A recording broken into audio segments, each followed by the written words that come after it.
I'm Brian V, and this is Why We Work. Today, I have the great pleasure of speaking with Rima Nashashibi. Miss Nashashibi is the founder of Global Hope 365, and her mission is to bring awareness to sex trafficking, child marriage, and to bring that awareness to the forefront of her consciousness so that we can do something to make a change. I want to find out what is her motivation. Why does this matter to her and why it should matter to us? Join me in this conversation with Rima Nashashibi.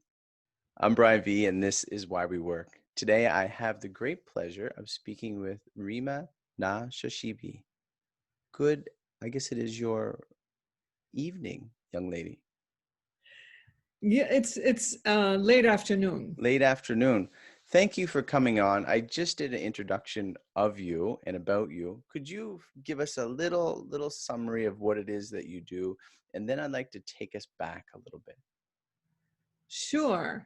I founded Global Home 365 in 2017. And then we started the actual work. Our inaugural event was January 8, 2019. And the reason I founded it is because I was sick and tired of watching women and girls getting the brunt of these harmful practices or harmful acts, be it in civil unrest, wartime, or just migration, or just everyday time between child marriage and human trafficking. And so, and other things, of course, menstrual restrictions in Nepal and some parts of India. And if we go down the list, it's a long list. And so I got sick and tired of that. So I wanted to do something to eliminate or end these harmful practices against women and girls, like child marriage and human trafficking in the US, starting with California, which is where I live in Southern California. So that's why I started it, because I didn't know that child marriage was legal in the US.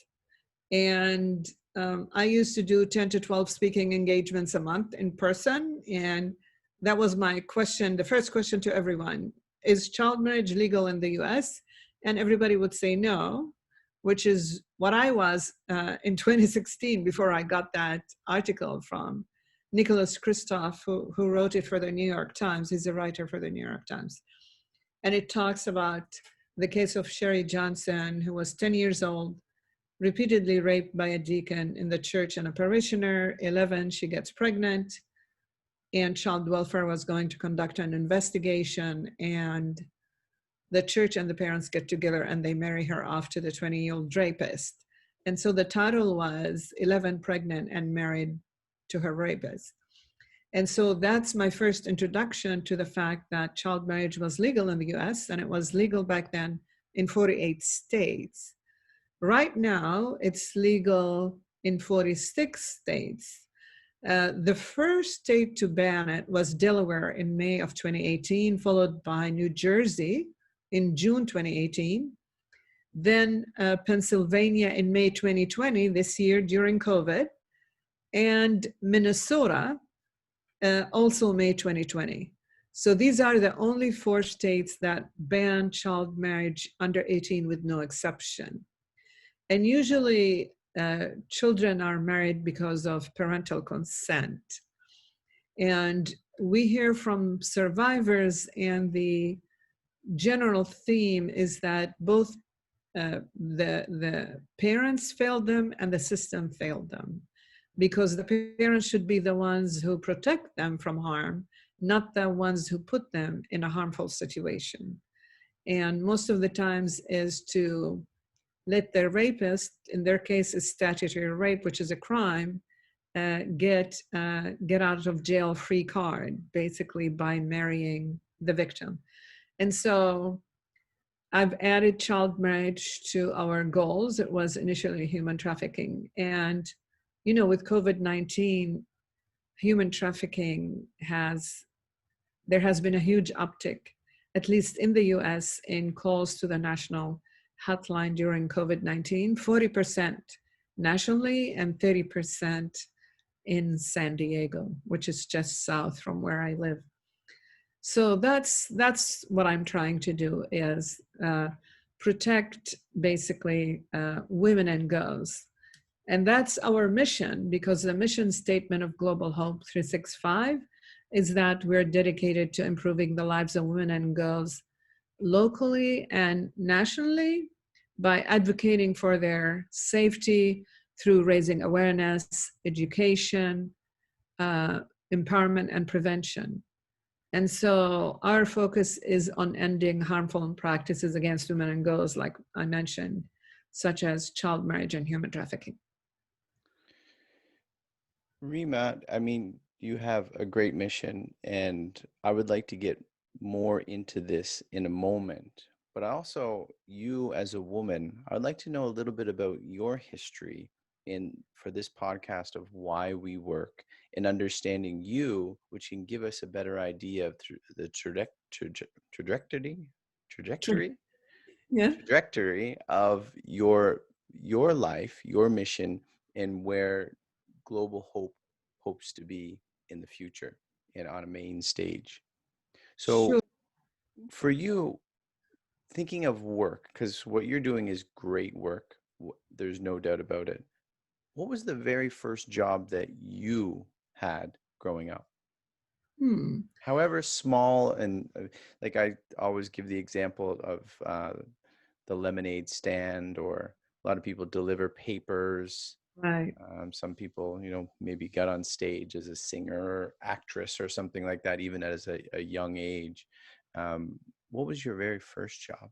My first job was a systems analyst. Okay. Or That's not selling them for lemonade. Wow, you really like never sold lemonade. I never, distributed newspapers, and so. How old would you have been doing this? And I mean, you and I just had a great conversation about Korea and some other things where I am. And depending on one's culture, like for Korea, most kids, I guess, unless they're financially strapped, and um, I guess in Korea they hide that a little bit and don't allow their children to work until after university if they have that chance. So kids' first opportunity to get into the real world is not until they're 20, 21. And then you have mandatory military service for the boys, so they're not allowed to really work. They won't work until after they're done even Right, with their university. military Yeah, service. after their service. So is there a reason? Is it culturally that, I mean, maybe you were working as a system analyst at 12, but it sounds like a pretty heavy duty job. After college. No, it was after college. Okay. Because, yeah, culturally, I am Palestinian. Okay. And so, and then my dad worked in Kuwait. They approached him, the Ministry of Public Works, and so he helped with the desalination plants and building the sewage system there. And so I grew up there. And so you basically, and then I went to the American University in Beirut. And so we were involved politically. Because you can see it through my life, I was the secretary of the Arts and Science Student Society. And we had the Civil War League where we worked within, I was responsible for orphanages and mentally retarded institutions, and we had programs for them. So it was all a student volunteer. What did you take in university? Economics. What led you to economics? I mean, you seem like a lady who has her head on her shoulders, unlike myself, who did not and still trying to adjust it. But what got you into, even before, like in high school, what was your trajectory then to get you towards economics and finance? And Well, what I wanted to be is an architect, actually. okay. And because when we were studying in Kuwait, everything was in Arabic, and you go to the American University in Beirut and everything is in English.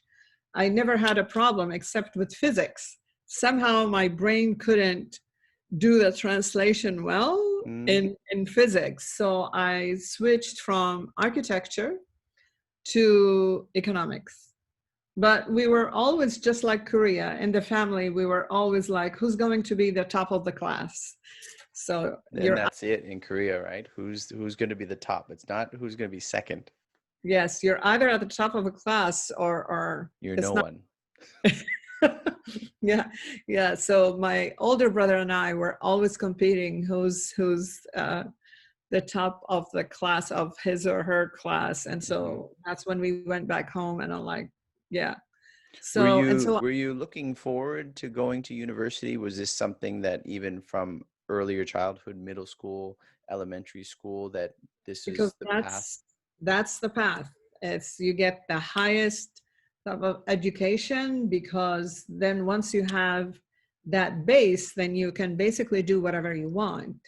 But you have to have that base of at least a BA, better if it's more, but I basically I can that's the picture I can life. I can picture yourself or even like Koreans, it wasn't like me, of like a path and kind of the younger adolescent growing outside of the path where I did, and I kind of ventured off into the path. But for yourself and other people, it's you have family pruning those wings that are trying to, go to these different directions. And how, how did you find that in hindsight? How do you appreciate the value that your parents, you mentioned your father, uh, putting education at the forefront, especially in, maybe not speaking about it yet, but the work that you're doing now, where, some people don't have those visions and hopes for their kids and they're doing other things. But how much did you appreciate them clipping? I mean, I don't know how free spirited you were growing up, but I certainly went off the track. Okay. I would say it was, I didn't have a problem with that because everybody around you basically is doing the same Yeah, thing. yeah. Okay. So the way I was different or I got off that path is when I ran for student council and I became the secretary of the arts and science students, or I joined CWL, the Civic Welfare League, and we did work camps and we taught kids who were selling chiclets on the streets, chewing gum on the street, and we taught them English and math, and we did programs for the orphanages Is and this the in university or is this even in high school as well, some of this? at university. No, this was in the university. So this is the heart of what I want to get out of you today, and I hope we get to it at the end, but even start nibbling at it now, is like I have to compare it to myself. Like there's nowhere else I can go but to say, for me in my first year of university, it was making sure I didn't find my classes so I can just hang out and do whatever I wanted with the friends that I was hanging out. Where did you get this heart and desire and motivation and the power to be so willing to help people? Where did this kind of get nurtured? From my parents, especially my dad. Yeah, from my parents. And so I would say politics or serving people is in the blood, because even when I came here to the U.S., I was the vice chair of the Democratic Party in Orange County for 10 years. I was the president of the National Women Political Caucus, which is nonpartisan. You're laughing, which Well, is I read some of your, it's amazing, all the stuff that you did, and I'm like, I say this often, but I'm an idiot. What have I been doing with my life? And there's people like you that are really working and doing things that really matter and make a change. So I appreciate the work. So when you said this litany of stuff that you're doing, like, you're not an idiot. No, no, we well, you don't know. said that in jest. You said Yeah, that in jest, but yeah, we don't want people to get the wrong idea because we complement each other. yeah, So because in order for people to know about what we're doing, we need you yeah. to help us tell our story to a larger audience, correct? Yeah, And yeah. and That's why I love it. That's why I love doing this, is speaking to people who do things that are amazing, however big or small. So, yeah, because let me ask you something though. yes. National Women Political Caucus is nonpartisan and it's about identifying what women, training them, getting elected to office. What do you think is the percent of women in elected office in the US? I'm going to have to go with 10%. Okay, no, you're really going. No, no, no, no. It's I, a little higher. It was 19% in the House and 20 in the Senate. That's before the last election. That was before the last election. I was guessing, Yeah, hedging my bets because of the question. So I was just trying to, maybe I get it right. But I didn't think we were going to say 50%, right? That right. You're certainly smart. wasn't. No, if we were in the Scandinavian countries, yeah, Hmm. we would be in those ranges. And that's why we need to increase the percent of women here in office. And as far as child marriage, UNICEF indicates that child marriage is human rights abuse. Child marriage is marriage under the age of 18. And the State Department issued a report in 2016 that said child marriage is a fundamental violation of human rights in other countries. And what I say is, what about our country? What about our kids? To find out that it's still legal in 48 states when we say, you countries cannot do this. We have to put you on different tiers. We have a report and we put you on different tiers because you don't do this, to find out that child marriage was still available here in This 48. is this It's, is the stuff I'd really like to get into in a moment, but we're still back in university in economics.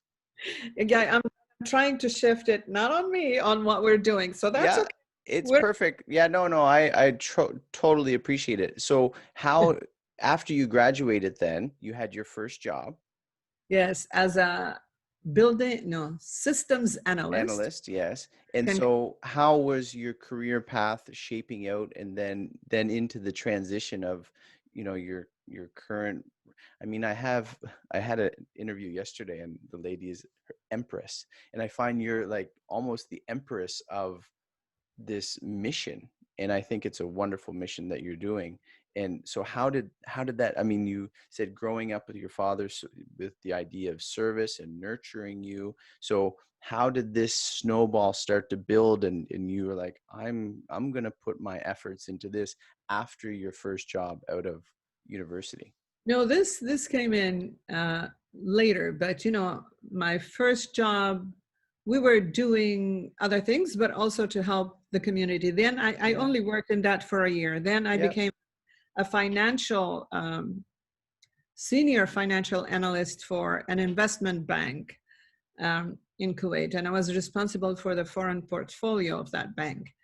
And so we dealt with all the foreign banks that wanted a piece, of that pie. And Yeah. then I came here to the U.S.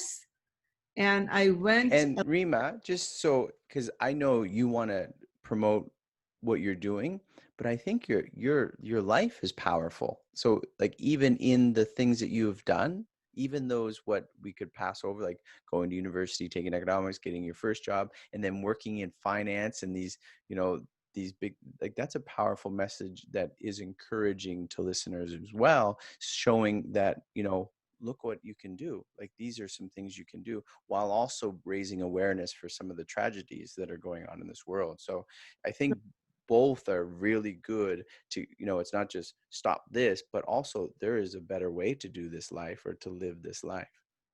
So now you're into the United States. Yeah. And so I went into real estate for a bit, then insurance, workers' compensation, and then for the state. And then I joined AIG as American International Group, the largest insurance company in the world. And so I started as a workers' comp adjuster, then became a workers' comp manager, then an account manager, then a national marketing manager, all within AIG, then AIG programs marketing manager, then insurance services division for AIG risk management national accounts, where we insured companies that had 700 million of annual revenue or more. And we insured them for workers' comp, GL, and auto. While doing that, I was doing my political stuff. I Yeah. ran for a delegate And What then, was your first, I guess you did it in university, right? You ran for student council. yes, In the States, what was your first running, or what was your first taste of politics? delegate, That was it there, yeah. delegate from my congressional district. And back then it was Jesse Jackson who was running for president. Yeah. And so I ran as a delegate in the congressional district, had no clue. An organization in DC called the Arab American Institute said, would you run as a delegate? And I said, I had no idea. How do you do it? So they sent me a fax. I'm dating myself. So they sent me a fax and they said, this is how you do it. And so we did a 2-minute speech and I won. I won first on the women. It was awesome. It was It's exhilarating. like, I'm still reading the facts. You win. What? I'm okay. Here we go. Yes, yes. And then I ran as a delegate from the assembly district, and it was the same thing, another fax. And then I followed the instructions and I win again. And then I established the Arab American Caucus within the California Democratic Party. I was co-founder of it and the first chair, the first woman and the first chair. And so there was a lot of things as a first woman and the first chair. I And don't so know what your brother did, but I think you're winning. they're You can both in, tell. But you mentioned the competition growing up to see who could be first, and you had a few firsts there, and you're doing pretty well. So you could tell him I said I think you're winning, no matter what he's doing. You're doing a yeah, great job. thank you, thank you. So that's basically So it. now that brings you into what is it you're doing now? What takes up your time? What do you do on a regular basis? This year is a little bit different, but what would it be that fills up your schedule? What fills up my schedule is raising awareness about the fact that child marriage is legal in the US, Yep. and how prevalent human trafficking is. It's hidden in plain sight, and that traffickers are basically targeting our middle school, not just high schools. They're targeting our middle schools, and they're even trafficking the young ones out of their own home. And so everywhere, as I mentioned, that I spoke, what people thought about child marriage, but what they thought about human trafficking is that it's all these foreign women that are brought into the US. What they didn't know is that 90% of the women in sex trafficking in the US are US citizens. So it's not all these foreign women that are coming into the US. And everybody, most people have watched the movie Taken. And that's another myth. No, not victims of human trafficking. Most of the time they're coerced, tricked by people who are very close to them. They could be a parent, they could be a partner, they could be, it's either a family member or a partner who basically trick them into becoming, victims of human trafficking. And so I remember I was speaking at a club here. I was the president of the Newport Beach Women Democratic Club. And after basically my term ran out, I was a speaker to talk about what the nonprofit does. And there was a victim of human trafficking also there. And she mentioned that she moved with her mom from Hawaii to the mainland to here, and they lived with the uncle. And basically the uncle abused her, sexually abused her, and then he trafficked her. And so she said, while everyone was going home after school to eat dinner and do their homework, she had to hit the streets because she had to bring home a quota to the uncle every day. And somebody asked her, well, why didn't you tell your mother? And she said, when I heard my mom always saying, he's our protector, he's the only thing that's between us and being homeless on the streets, and there's also shame that comes in the middle of this, and that's why she never told her mother. But what she said is nobody at school noticed anything until senior year in high school, when a counselor said, what are those bruises on your arm? And so It's not like the movie Taken where people are kidnapped. No, traffickers wait outside the schools and they look for those girls that are walking alone, and they get to befriend them, they get to know them, they watch what they do on social media, they get them to trust them, and they promise them a life of endless parties and designer items. And then the questions come in. They either get raped and they put into human trafficking, or why don't you help me make the rent, or this and that. And so that's why we talk about human trafficking as that it's hidden in plain sight, because it's everywhere. Only 10% is on the street. Most of it is in the hospitality industries, hotels, motels, home brothels, massage parlors. I'm talking about the US, of course. And so that's what we're raising awareness about, is that one, is that child marriage is basically child abuse. Because let me go back to the story of Sherry Johnson to get the audience a better idea of this. So she was, as I mentioned, at 11, she was pregnant and they married her off to the 20-year-old rapist. At 18, she found an attorney, friendly attorney, who got her a divorce. She had 7 kids. So 11 to 18, 7 kids. So that means social isolation, that she didn't go to school. The school was interrupted. Her schooling was interrupted. And usually we had close to over 200,000 minors getting married in the US after from 2000 on. And most of them mostly are young girls marrying adult men. So when there's an age differential, you're more apt to be a victim of domestic violence. AMA, the American Medical Association, came in against child marriage because they said the young girls are more apt to get sexually transmitted diseases, be victims of domestic violence. Because of the schooling being interrupted, the education being interrupted, that means you're not going to college, you're not getting vocational training, you cannot basically get the wages that will allow you to raise a family of 8 when you don't have the schooling. But Sherry Johnson was a survivor, is a survivor, and she didn't want what happened to her happen to other kids in Florida, her own kids or other kids. And so she kept advocating with the legislators in Florida to raise it to 18. She was successful to raise it to 17. So now in Florida, no child marriage under 17, no exceptions, which is better than before.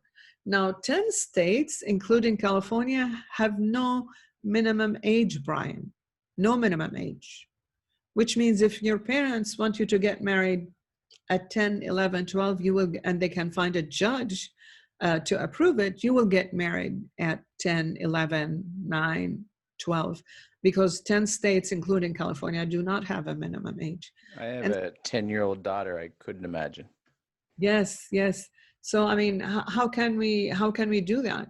So we have to change things here. And that's basically to answer, that's a long answer to the question of what do I do during the day? Yeah. It's mostly speaking engagements. I also speak at schools. It used to be in person. Now it's on Zoom or Google Meets.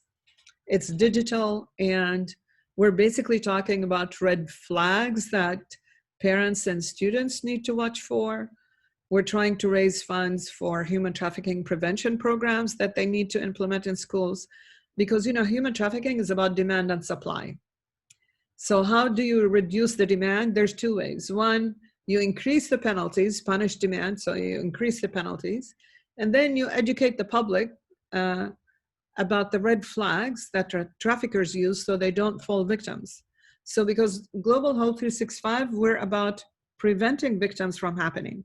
Because when you're a survivor of child bride or child marriage or human trafficking, that trauma will never leave you for the rest of your life.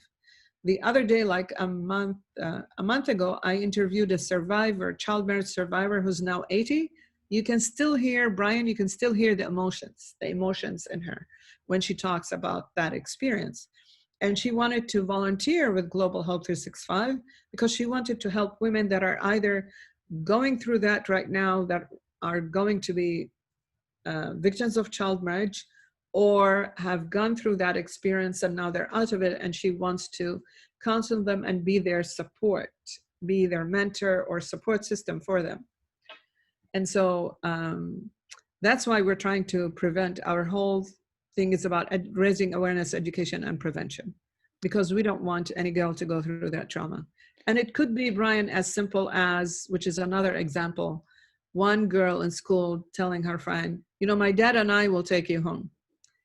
And she disappears. 6 months later, because the parents were financially very wealthy, they were able to hire a private investigator. They found her after 6 months. Well, that allegedly father that was supposed to take him home was not the father, was not a father to that young girl, to that friend. And so she was raped, she was taken, she was raped, and then she was put into sex trafficking.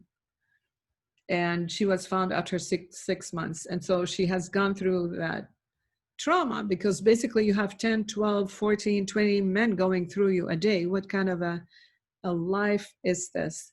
And they basically get them hooked either on drugs or on alcohol or both, so they can control them. And so that's why we are advocating for a safe childhood and a safe world, basically, for women and kids. I saw a video, I think it was Tim Tebow. He's working with sex trafficking in a mission to raise awareness as well. And he brought up, there was one girl her family, as you mentioned, some examples, her family was putting her out there and she wasn't bringing home enough money. And the mother gouged out her eye or eyes so that she looked in a more dire need so they can get some more money. Yes, I heard about, we interviewed probation officer for the county of LA, CSEC program, the Commercial Sexual Exploitation of Children program for LA County. And they say that 90% of their clients basically were sexually abused before, and that a good number of them were trafficked by their own family, either for drugs, for money, or for both, that the mother will bring them to that location so they can be abused, so they can get a fix, or they can get money out of it, or they felt or the kids that felt that's the only thing they could do in order to help the family, because everybody's working 2-3 jobs and they can't make ends meet. And so that's why we have to have equity. We have to get to the root cause of those problems. So we need to provide education. As you know, here is expensive. You want to go to higher education. A lot of the people have student debt. And one of the presidential candidates at this time, they're saying they're going to do something about the student debts in the US. And so I've also seen things overseas, because I did speaking engagements for the State Department, and I either talked about gender equity or American politics. And so you see things as you go to different places, and you see the gender-based violence, you see the gender inequality, and so you decide to do something about it. So you either watch or you decide to do something about it. So I've elected to do something about it. I mean, it consumes you, because I mean, there's a lot of this going on around you, but you have to be tunnel visioned and basically not let yourself be distracted until you achieve change. Yeah, and we are lucky that we were successful in having two cities passed our resolution, no child marriage under 18, no exception. The first one was the city of Irvine on August 11, and the city of Anaheim, the happiest place on earth where Disneyland is. Unanimously, these two cities unanimously passed a resolution indicating no child marriage under 18, no exception. We're hoping to get to a state legislation that will change it for a whole state, but we're trying to come at it from different angles.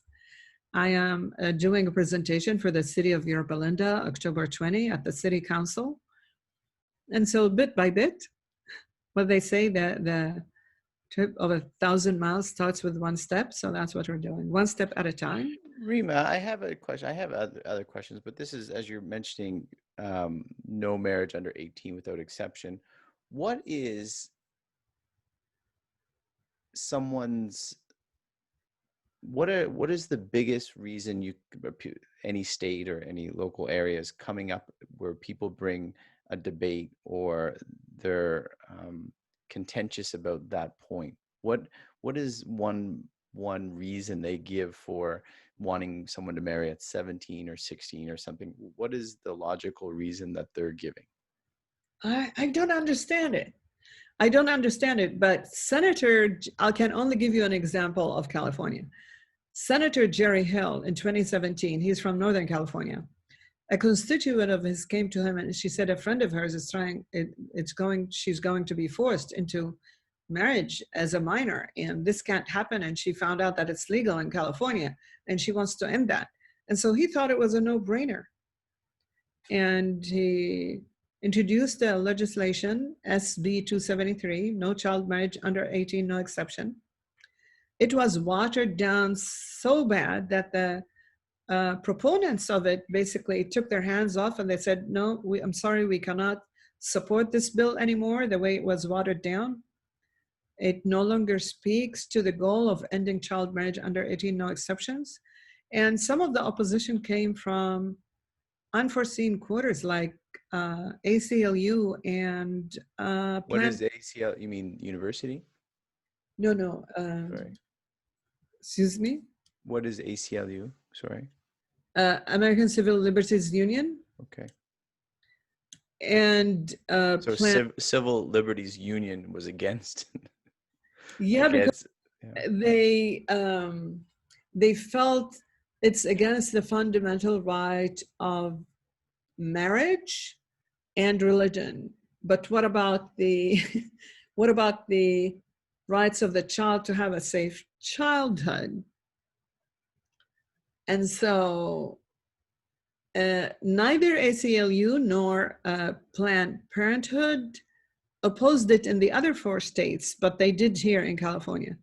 So we're trying to build a coalition. We started the California Coalition to End Child Marriage on September 14, 2019. We had a town hall meeting at American UCI, University of California, Irvine, at the law school there, and we co-hosted it with the UCI Initiative to End Family Violence. And we launched the California Coalition to End Child Marriage, and we have partners in it, and the partners in the group. And so people can go to cacoalitiontoendchildmarriage.org, and its partners, and the partners are either victims, survivors of child marriage, elected officials, organizations, or community leaders. So we're building the partners or the coalitions. And so it's across the board, it's nonpartisan. So we have elected officials from all parties, and we have various types of community leaders. We have diverse organizations that are supporting us. And so everywhere that I speak, people are shocked. We just need to educate and get the support of the elected officials before we even put another bill to make sure that it's going to pass this time. I haven't put much thought of this, but I'm just thinking of it now. I wonder, and you may know the statistics, because I can see that there's probably going to be pushback of people who say, I mean, I couldn't imagine, as I said, me getting married at 18 or younger. I just couldn't imagine it being a logical, like I wouldn't have any reason to do so. But some people may think or may be in love, right? And or they get married at 18. But I think of like seatbelt laws or something like that, or getting a driver's license, for instance. There's statistics that show that it's better for a kid not to get a license until this period of time because they're more mature. It's just better for society. It's better for insurance. It's better for your city. I wonder if there's statistics to show, and I can think, okay, well, listen, if there's this slim group that might have a real reason, like, well, no, they're in love at 17. Well, why, if you're in love at 17, can't you just wait until you're 18, right? I love my car, but you can wait to drive until what, I'm not sure what the, like 18, 19, whatever it is, like even drinking and voting, those things are shown to be a later age and something like this. So is there statistics that show that?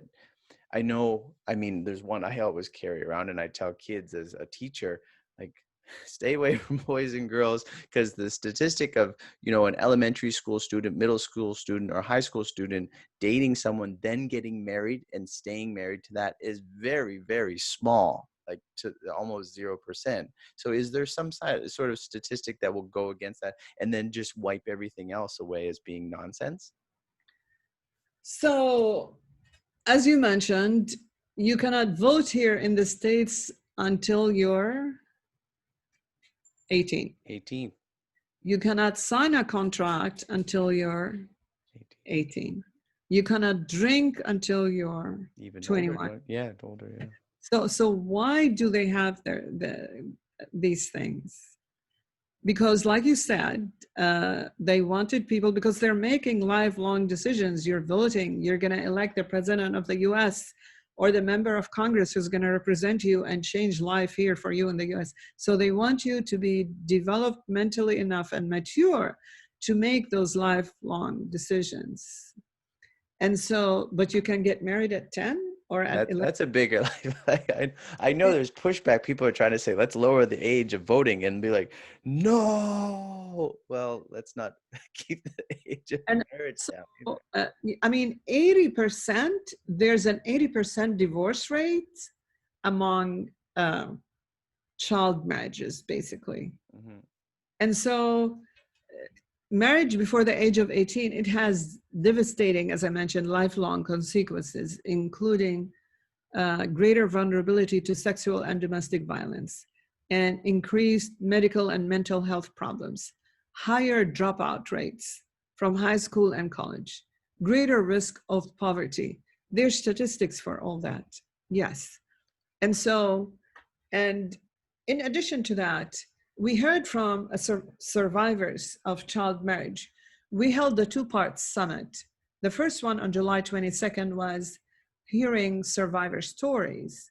And August 5th, we did an advocacy part 2, which is advocacy, which we had everybody who came in digitally on Zoom go into breakout rooms, and they have a list, and they called their elected officials, and they asked them to vote, to basically come up with legislation, no child marriage under 18, no exceptions, or call for a meeting with them, and all that stuff. But what we consistently heard from the survivors is that when they try to, and because of the domestic violence, and when it's a forced marriage, one of them basically said it's rape on wedding night and rape every night. And so because of the domestic violence, because of the sexual violence, they tried to go to a shelter, but the shelter said, I'm sorry, you need to go back to your parents because they were under 18. And so if the shelter can't accept you in some states, I just talked to a nonprofit organization in Iowa, and they do not, in their own shelter, other shelters accept people over 18. In their own shelter, they do not accept anyone below the age of 18. And I said, but these are some of the things that the survivors of child marriages said. They said, we went to the shelter and the shelter wouldn't accept us. And you have to go to your parents who got you in this mess in the first place, into this abusive relationship, or you have to go to the husband who's basically abusing you. And when you, because of this age differential, you have no control over your reproductive rights. And that's why Sherry Johnson had 7 kids. And so I forgot 6 or 7 kids. Mm-hmm. And so you have no control over anything. And like you said, if you're 17 or 16 and you're in love and you want to get married, you have the choice to wait until 18. Then you can prove that your love is strong, you're going to have a strong foundation for this marriage. But the victims of child marriage, they do not have the choice to wait. And so there's a big difference. There's a big difference here. Yeah, it makes perfect sense to me. I mean, I go back to thinking of wanting to drive a car or something. Well, you might want to, Yes. but you got to wait. And you might want to vote this year, but you got to wait. You might want to go get drunk, but you got to wait. And for that, especially similar to drinking and driving, or, the irresponsibility of someone not knowing as much about politics to vote on a certain matter, those sorts of things weigh into the reason why those age limits exist. But So why wouldn't it for right, marriage? And at least because you're protecting so many people as well. Like right. that's the other side of it, opposed to just saying, well, you're not ready. Because that's where a lot of people have that knee-jerk reaction. Well, don't tell me I'm not ready. So the 17-year-old who wants to get married, or the 2 17-year-olds who want to get married, they'll say, well, we really, really want to. Well, okay, but you can wait. And not only that, by having this law, you're protecting the bigger proportion of people who are being trafficked. Yes, and not just that. We have to also remember that if it wasn't for the marriage, it would have been a crime because it's statutory rape. And in 2 cases of the survivors that we heard, there was 4 survivors, so 50%. It was a case of a statutory rape. One by the nanny that the father chose, and that nanny was a man, and she was basically raped at 13, and then she was forced to marry him to protect him from going to jail by that parent. And the other one, the neighbor basically raped her, and she was forced by the mother to marry him. After the mother called the cops on him, then she was forced by the mother to marry him because the poor guy has kids. He was divorced because the poor guy has kids, and if he goes to jail, who's going to take care of the kids? So she was forced to marry him. Poor Now, guy. and they will tell you, I mean, when you're an adult and you have irreconcilable difference, then you can leave that person and you go rent your own apartment and start your life. At 13 or 14, who's going to rent you an apartment? And you can't. You cannot drive a car. How are you going to go anywhere? Okay, you can take the bus, you can walk, but try do that here in California, where a transit system is almost non-existent. And so you cannot drive a car, you cannot go live on your own, but it's okay for you to marry at 12 and 13, but no, they will not rent you an apartment when you're 12 or 13. You cannot go to a shelter because you're 12 and 13 and married. And so, because then if you go to the shelter, they say, go back to the parents, but I'm married. Well, I'm sorry, we can't take you in. It almost seems like these age limits were set in the wrong order. Marriage should have been set at this order, and then all the other ones would have fell in, even more logically. Like this is the one, as you said, has the most effect on your life. Being married to someone for the rest of your life, even voting is important. There's nothing wrong with voting, but it's not it's not as impactful on your life to be faced with this person for the rest of your life. So by setting this one first, the other ones would have fell in line. Yes. Rima, what is most difficult? I mean, all of what you do seems difficult. What is the most difficult thing about your work? the most difficult part is trying to convince elected officials that it's in the best interest of the child, because it's child abuse, uh, to have them author a bill. And we did come up with a bill ourselves. So all what they need to do is take it and run with it and sponsor it. It's try to convince them to do that because it's in the best interest of the child. Same thing with trying to punish demand as far as human trafficking, because right now it's a misdemeanor, which I can't comprehend that it's only a misdemeanor. If someone gets caught buying sex with a victim of human trafficking, it's a misdemeanor. It should be a felony, because if it's a felony, then it's going to affect you. It's going to affect your employment. You're going to go on the National Sex Offender Registry. So you think twice about doing that. But because it's a misdemeanor, they're going to continue to do that. And so, again, it's about protecting our kids. And I don't see why it has to be that difficult to protect our kids and punish demand, come up with the legislation to punish the buyers. So when you think that there's around 45 million children ages from 10 to 17 on the internet here, I can only talk about the US, 1 in every 5 has been sexually solicited. 1 in every 5. 1 in every 4 has encountered unwanted pornography. And 60% of the teens have received an email or instant message from a stranger. And half of them have communicated back with somebody they don't know. And as far as monitoring the internet use of your kids, we have Global Hope 365 coffee meetups, virtual coffee meetups once a month. One of my guests, she's a well-known author, counselor, and we had our pre-meeting, and she's a wellness coach. That's what I was looking for. She's a wellness coach. And we had our pre-meeting and before the actual meeting, and she told me that she was a victim of human trafficking. So after I finished talking about the work of Global Hope, then she said, well, I was a victim of human trafficking. And she decided to share that with our audience the day of that specific coffee meetup.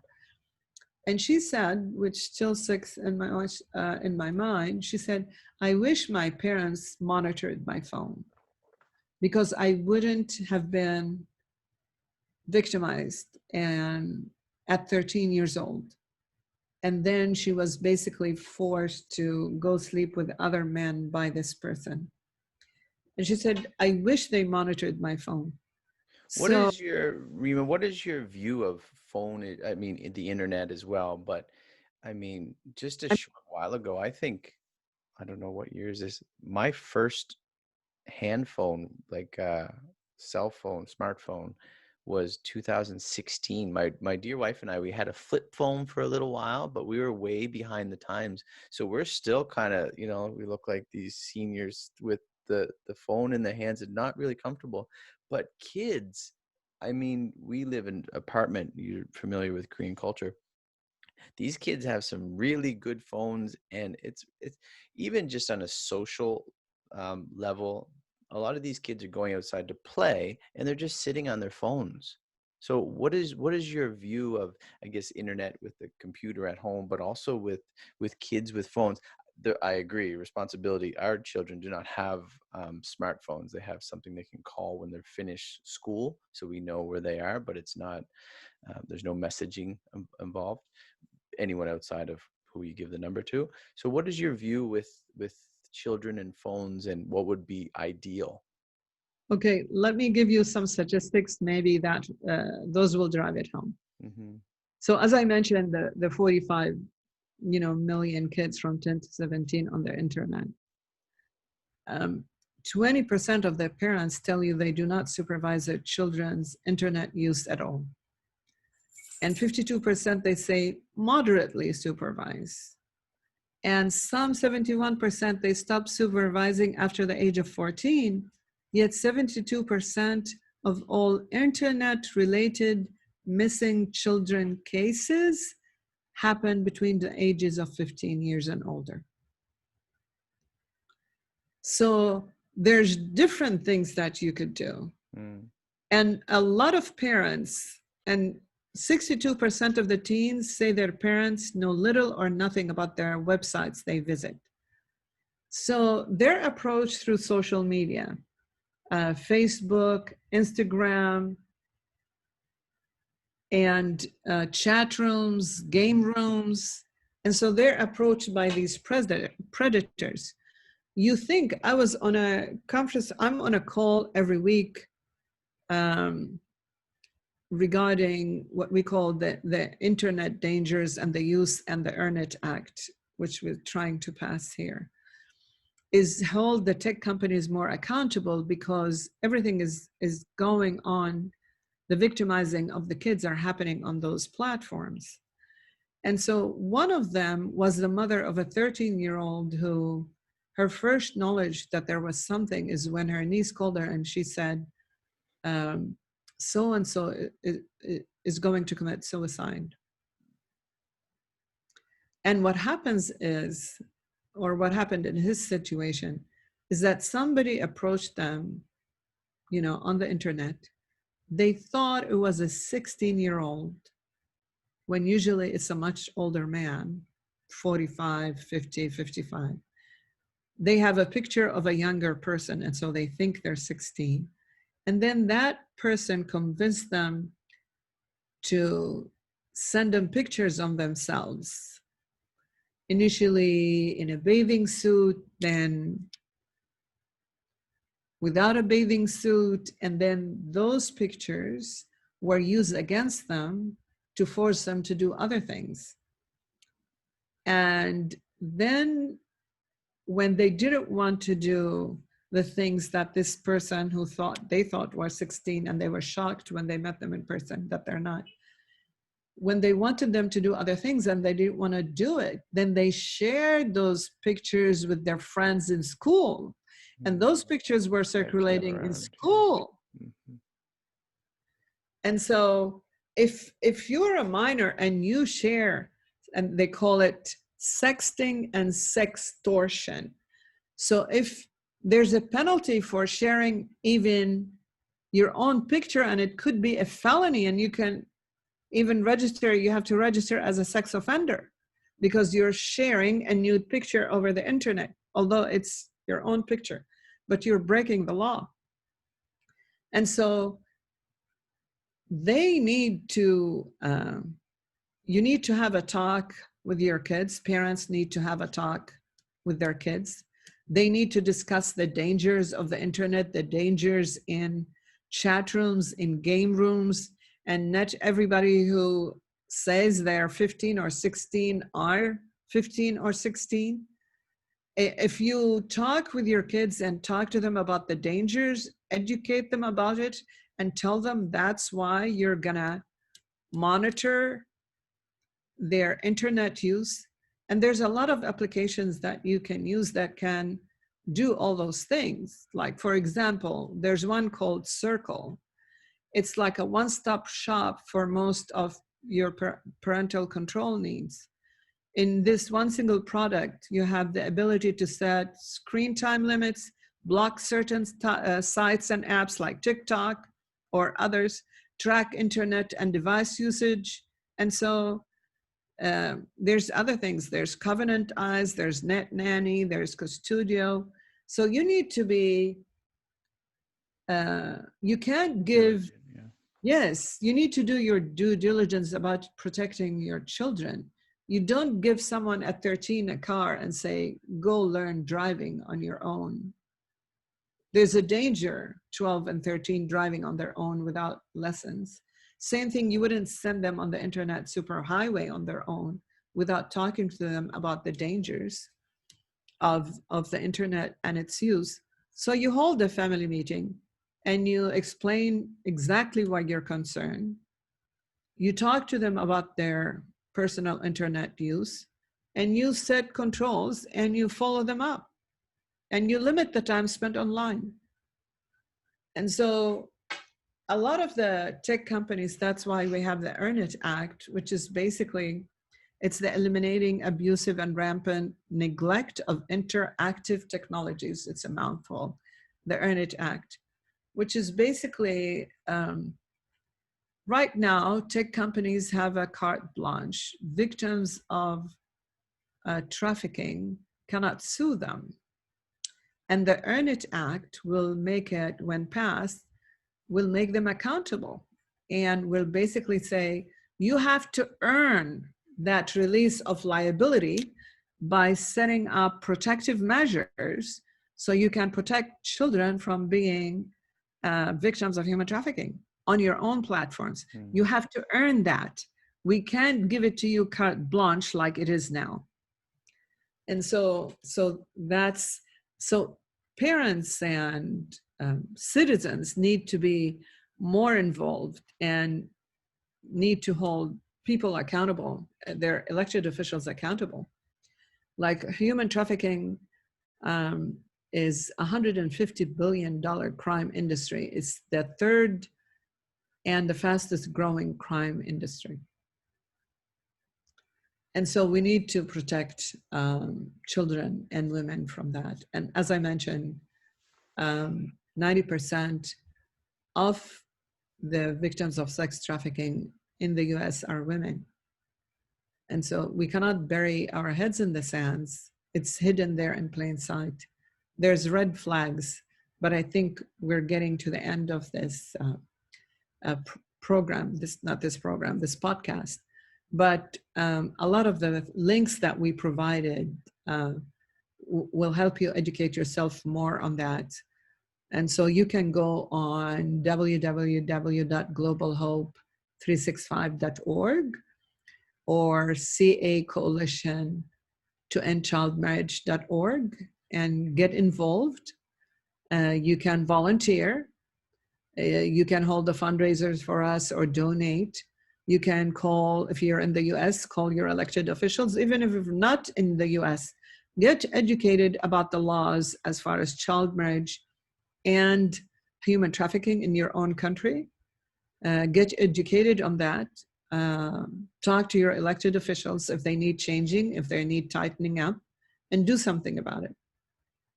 Rima, I have a few more questions, and Why We Work is about, encouraging people and the work they do, whatever the work it is that they have before them. But what, maybe in one answer, what brings you satisfaction in what you do, which is a very difficult, I think you're probably one of the most hardest and a person who's in the most difficult position I've ever interviewed so far. So using the word satisfaction, I think is going to bring it to a whole new difference, a whole new level. So what brings you satisfaction? Maybe even writing bills and seeing things passed, I can see is, some progress there, but what brings you satisfaction? And what is it people don't understand about the work that you're doing and how you would like them to understand better so they can have a better appreciation of specifically the work you're doing day in and day out? So let me ask you, what brings you satisfaction as a Rima, I think you're a politician. I think it is. I think you are. But what brings you satisfaction, Brian? I think what brings me satisfaction is working for my faith and my family, and knowing that at the end of the day, I'm doing all that I can do, and still within a grace that covers much, especially when I fall short. Okay, and what about as a professor? What brings you satisfaction? That students learn, they ask questions, they're intrigued, they're engaged, and that that I at least was one step in their journey that helped them improve. Which is exactly the same for me. Mm-hmm. Because when you're raising awareness about those two topics, and they're both heavy topics, when you educate them about that, when you raise the awareness, when you educate them about it, when they start, like you said, asking questions, when they get outraged, when they said it can't be happening, when they decide they want to do something about it to change it, and you can see the passion in their face, in their eyes, that they need to make things better.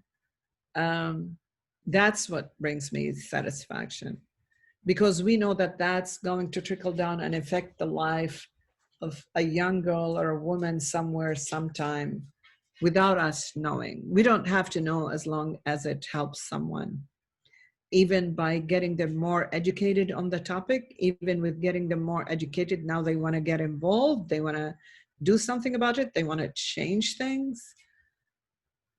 Or basically, if we prevented someone from becoming a victim of child marriage or human trafficking, or by getting our resolutions passed, when some elected officials get it, and they say, of course, in our city, this will not happen. And so that's what brings us satisfaction.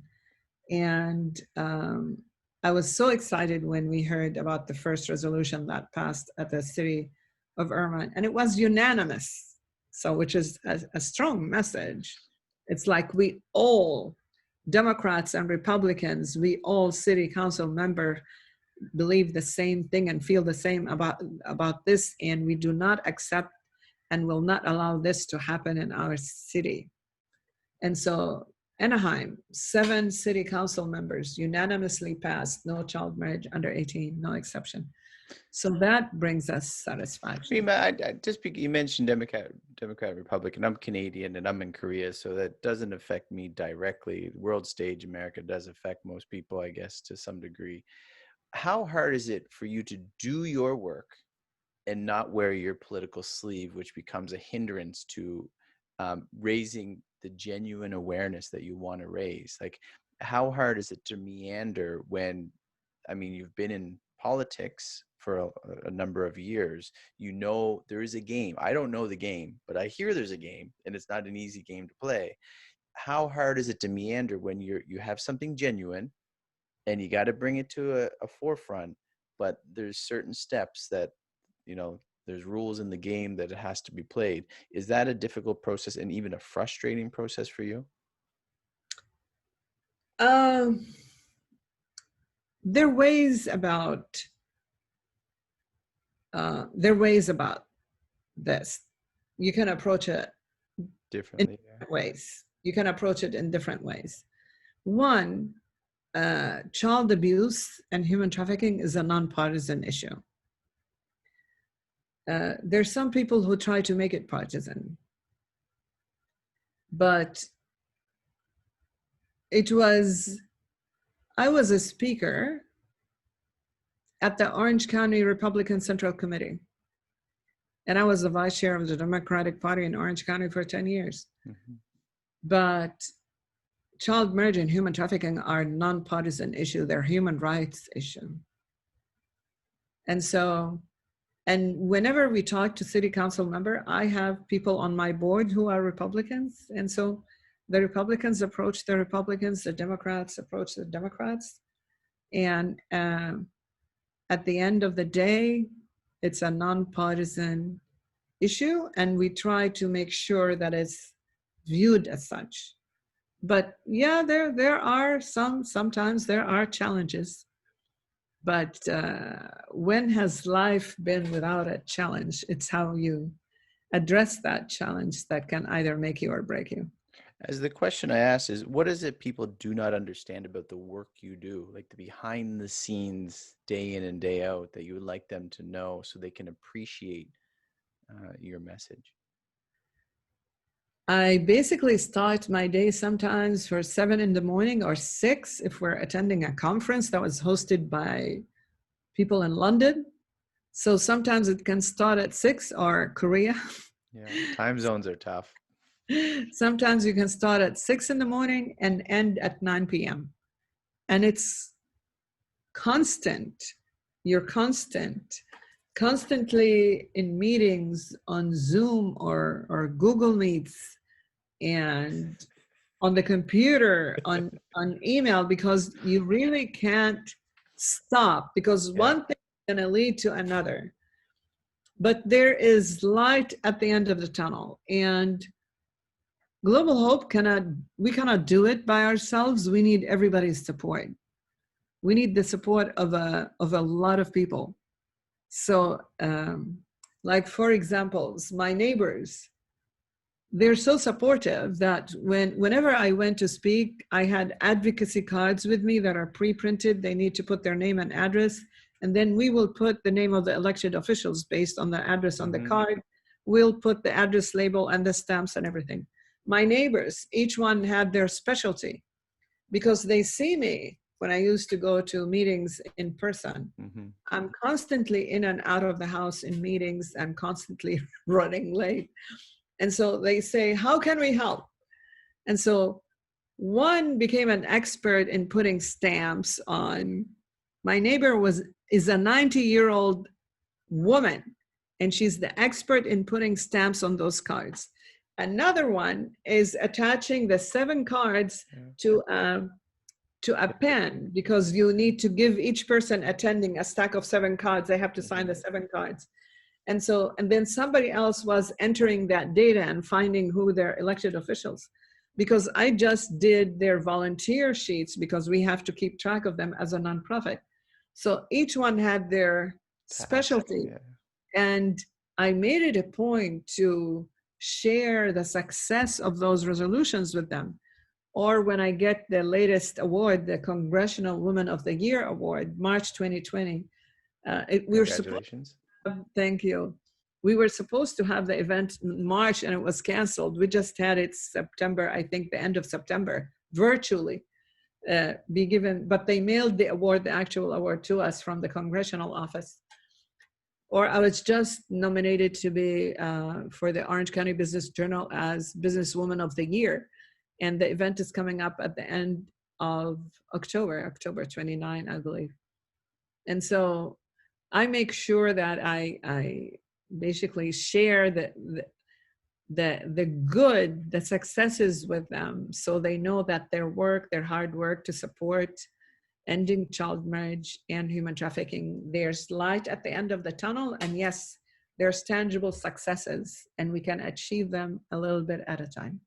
And that's good, like for people to understand behind the scenes, right? They might see an interview or they might hear of you in their local district, but you're hard at work. And it's nice to have those helpers too, because those are tasks that take up a lot of time. And what you want to be doing is continuing the message, right? Yeah. And while those tasks are, they're menial, but they will take away from you being the voice. Yes, they take a lot of time, and I'm really thankful to all of them for helping and supporting Global Hope 365 by helping us with those things. And some of them are hosting fundraising events for us, even virtually, and they don't have to be a high ticket item. It's like $25 a person. And so, because you can do these small things, and then you will raise larger amount by holding many small things, fundraising. Thinking of my audience, do you have for work, right? It could be specific to women, but it could be for men also. Do you have a tip for people getting into work? I mean, you are a hardworking woman, right? So I understand why you're getting awards, because you're working hard and you're working, and where people work for a variety of reasons, but you're working for a good cause. Do you have a top tip for people who might be getting into work, or as you had, changing careers, right? Not, until you're finding that pathway that is good for you. Do you have a tip for people getting into work? Yes, don't take no for an answer. You must have come up with a million no's, Right. especially in this, but And in insurance, I mean, if somebody told me no, I went after them until they said yes at just the like end. your brother. Like, yes, I'm gonna. And so don't take no for an answer. find out what's your true passion is, and treat everybody with love and compassion. You don't have to step on somebody in order to get where you want to get. And basically, that's it as far as I'm concerned. I don't take no for an answer. And you have to be, we spend most of our time at work, sometimes more time at work than with our family. So we have to love what we do. So if you can be passionate about your work, even insurance, I love doing that because I love marketing. I love marketing. Mm-hmm. And so even if, so be passionate about it. And also have people around you who are positive people, because the naysayers, they drain your energy away from you. So support, surround yourself with positive people. You're leading into my next question, and I know There's still questions. Didn't you run out of time? I not in Korea, we're in the morning. That I know you love Korea, and I know you love Korean food, and I know you love Korean drama. So you mentioned about being busy. How do you balance your life? I mean, you are busy. You said sometimes you can't be with family, you can't do these things because you are busy, and no doubt that you are. How do you balance that out, and what is it? How do you find relief from the work that So you're doing? decided to do recently because I had digestive issues, and which basically I had to not work for 10 days. And so I had to shut down the laptop, the cell phone, and basically I now make it a point to walk at least 10,000 steps a day. I mean, I have the application on my smartphone. I need to be smart myself and not just my phone. And so I started using that app on my phone. So I make it a point to go outside. And I'm lucky in that I live in a neighborhood where there's lots of natural walks and things like that. So I try to walk 10,000 steps a day. Yeah, today, just before this podcast, one of our neighbors belonged to a Hawaiian band, and they were practicing out on the green. Yeah. And so I took my dog there and we were dancing. I mean, I was dancing and my dog didn't like the fact that I was dancing. She wanted to walk. So I'm like, oh my God. And they said, come and sit with us. I said, I can't sit. I'm sitting the whole day. I want to dance. Here, you got to dance. Dancing there for 30 minutes. And then I had to come back, put my makeup on, because you said it's video and audio. So I wanted to say you took away some of my dancing time. Well, you can dance if you want to. I think there was a song. You can dance if you want to. No, But I appreciate. I mean, that is, no matter the work we do, if we don't get that, and we see it in politics, we see it in with people that are in more famous, or just some family members. Doesn't matter how hard you work, you need to separate yourself to refresh and to renew your mind and to get your body ready, because we can't go as much as we would like to, no matter how big the cause is. Right. Because if you don't bottom line, if you don't take care of yourself, you can't take care of anybody else. So if I want to continue doing what I'm doing, because I want to make things better for women and girls, I need to take care of myself so I can continue to do that until we can end that. Now, the UN, one of their sustainable development goals is number 5, which says gender equity and no child marriage by the year 2030. And the rate we're going about it here in the US, I doubt. No, let me be optimistic. Snail's pace, yes. We're going to end child marriage in the US, and hopefully faster than the rate we've been going about it. It's okay. I don't want to take much of your time, but I have these questions, and it kind of leads in through this. What is your ultimate goal? And I think you and I were talking about this earlier, but not specifically to this, but about a goal.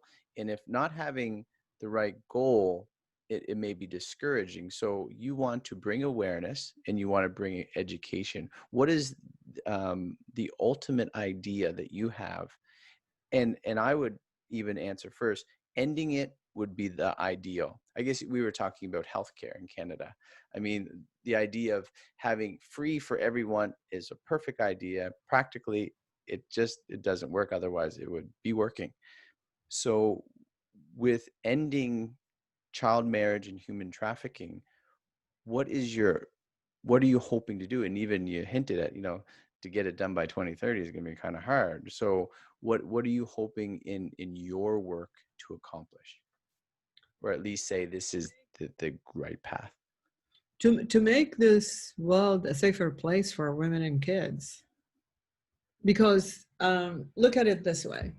If you have civil war, or you have people migrating because of civil war, or because of climate change, or because of anything, or even during peace, you have domestic violence, you have human trafficking, you have child marriage. And women, when they're migrating because of everything that we mentioned, they end up becoming victims of human trafficking or child marriage or domestic violence. And so we need to make this world a safer place. One person at a time.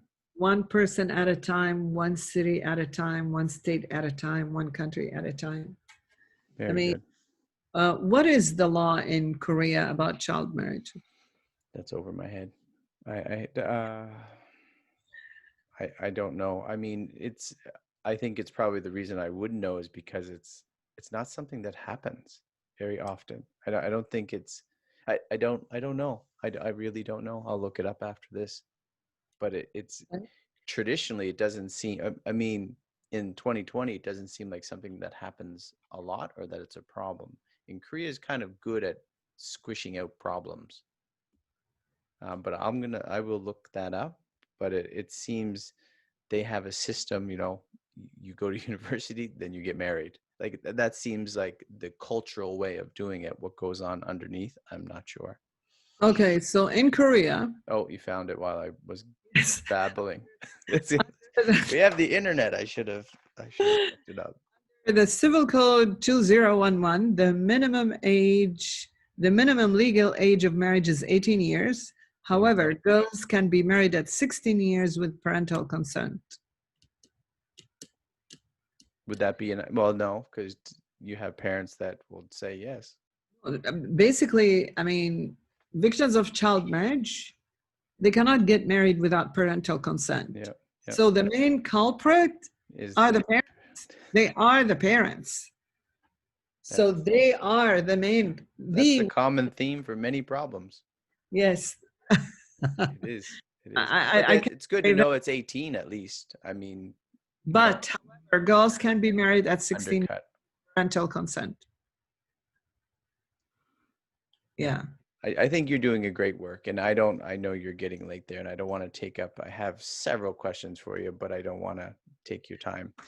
How about you tell me these several questions and I'll answer one of them? Well, even just anything else that you would add for encouragement. Well, either a big mistake that you knew that you've made and you've learned from in your work, or something that you've wished you would have known, just before you were, looking at your brother and saying, I'm going to be top 10, I'm going to be in the top seed. Something that you wish you knew starting your work that would have helped you now or will help someone who's listening. So the idea of your biggest mistake or something you wish you would have known. The biggest mistake. That you learn from it. We don't even need to know the mistake. I'm trying to. Or something you wish you would have known in middle school, high school. Yeah. It's not a mistake, but I can basically answer the question the way I like to answer it, not the way you ask the question. Yeah. I said politician. Which is basically because of COVID-19, I mean, and other things before then, I mean, we now know that we need to live in the present. And so I was always too busy to travel, too busy to do this, too busy to do that, too busy. And now, because I can't, I want to. And so I'm like, Take I more have time. Yeah. time in the world now, but I want to go to Korea, but I can't because I'm going to be on a plane. And Yeah. my concern is, everybody needs to have that rapid PCR test before they get on the plane to make sure they're negative. And what about when I get there? So people need, please live in the present. Please be kind and compassionate to others.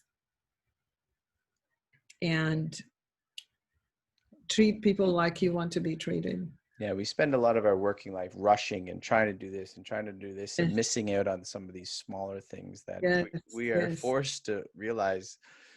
As I mentioned to you earlier, I'm home a lot because of this, and it's given me a new perspective on helping out at home and being more responsible and all those things. So COVID has been a secret little blessing, I think, for many people to realize some of the more important things in life. Yes, is that I wish I've gone to that wedding that I was invited to. Yeah. And at times I even bought the ticket, but I said, you know what, I'm too busy. And So I so guess what you need to do, maybe if you probably ever do, is start training little proteges to do help you with some of the heavy lifting and work and spreading that message so that you can yes, free up some of your time. absolutely train the trainer. We talked about that, but we never started it. So thank you for reminding me.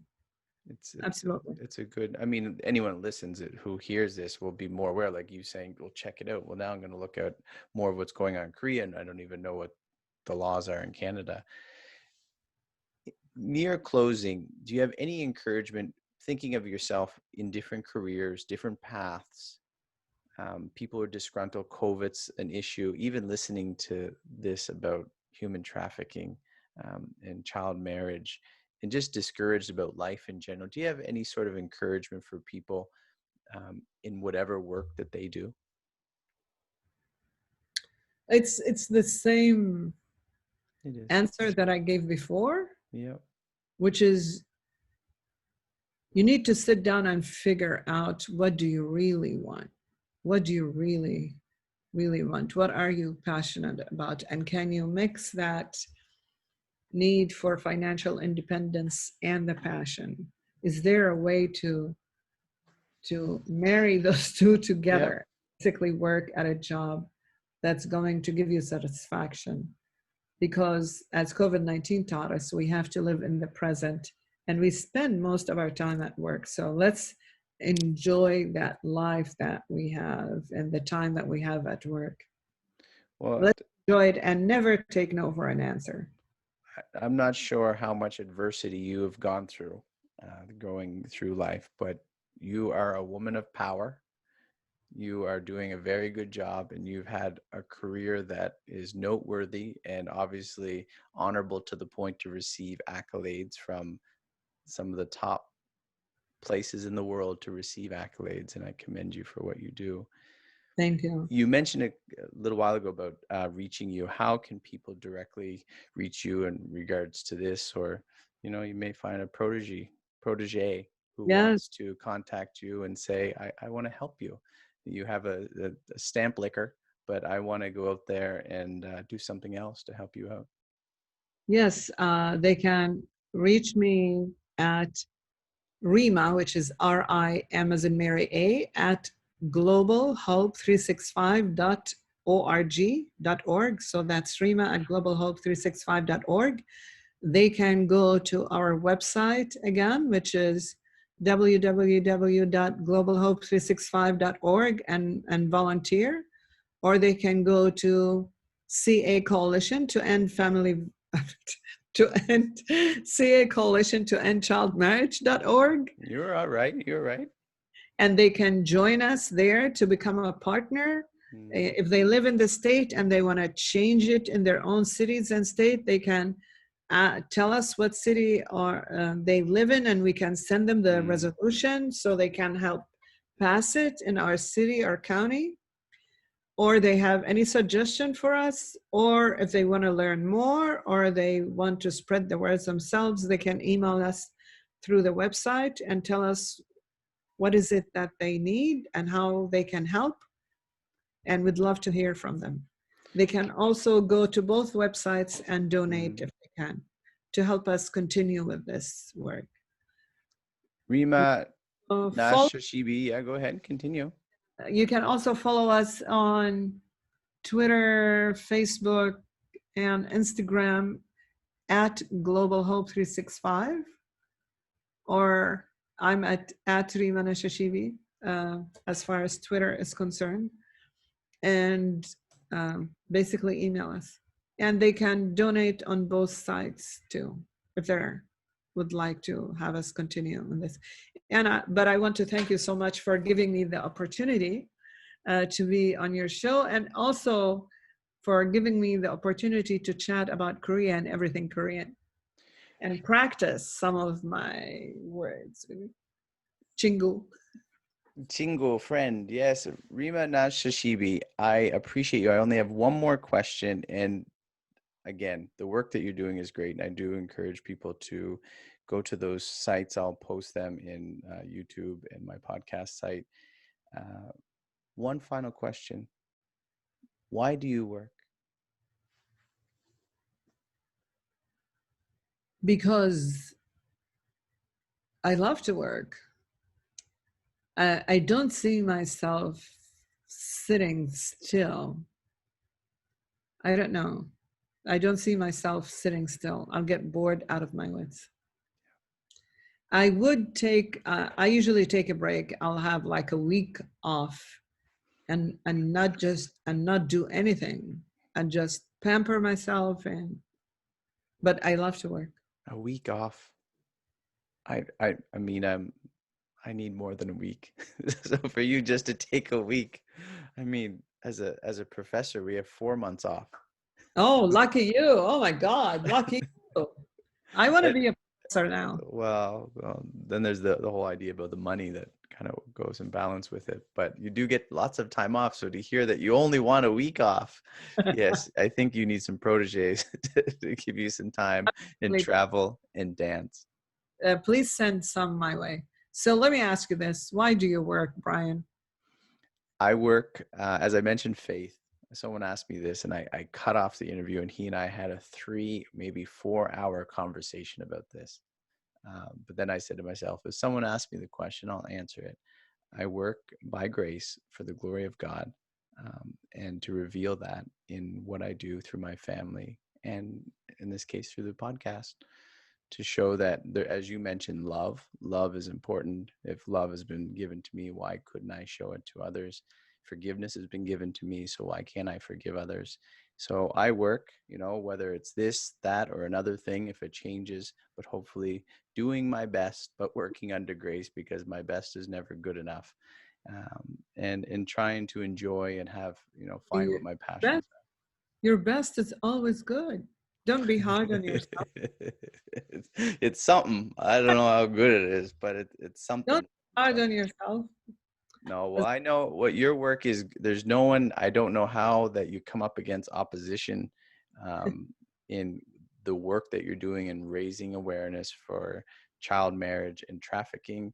I hope that you are encouraged to know that there's people in your corner. It is a valid and it's a most admirable cause for you to be fighting for children who don't otherwise have a voice. And I think there's other issues that brings up, like abortion and stuff, but it's for you to fight for children. Who can go against that, and what case do they have?